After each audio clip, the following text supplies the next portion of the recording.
आज शाम 5 बजे रिलीज हो रहा है पवन सिंह का बॉलीवुड गाना चुम्मा। जी हां दोस्तों, आपका स्वागत है मेरे चैनल ऑसम भोजपुरी पर। वीडियो को पूरा देखिएगा। वीडियो पसंद आए तो वीडियो को लाइक और चैनल को सब्सक्राइब कीजिएगा।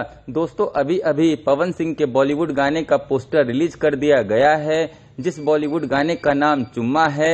दोस्तों, इस बॉलीवुड गाने में आपको पवन सिंह, राजकुमार राव और तृप्ति डिमरी के साथ धमाल मचाते हुए नजर आएंगे। इस बॉलीवुड गाने को पवन सिंह, रूपाली जग्गा, रुपेश मिश्रा और मनसा जिम्मी ने गाया है। वहीं सचिन जिगर ने इस बॉलीवुड गाने में म्यूजिक दिया है और इस बॉलीवुड गाने को वायु ने लिखा है। वहीं विजय गांगुली ने इस बॉलीवुड गाने को कोरियोग्राफ किया है।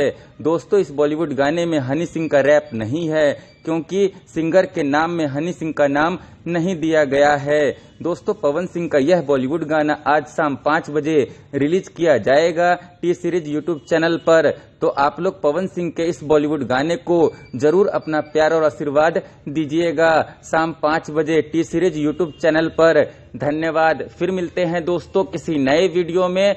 वीडियो पसंद आए तो वीडियो को लाइक और चैनल को सब्सक्राइब कीजिएगा।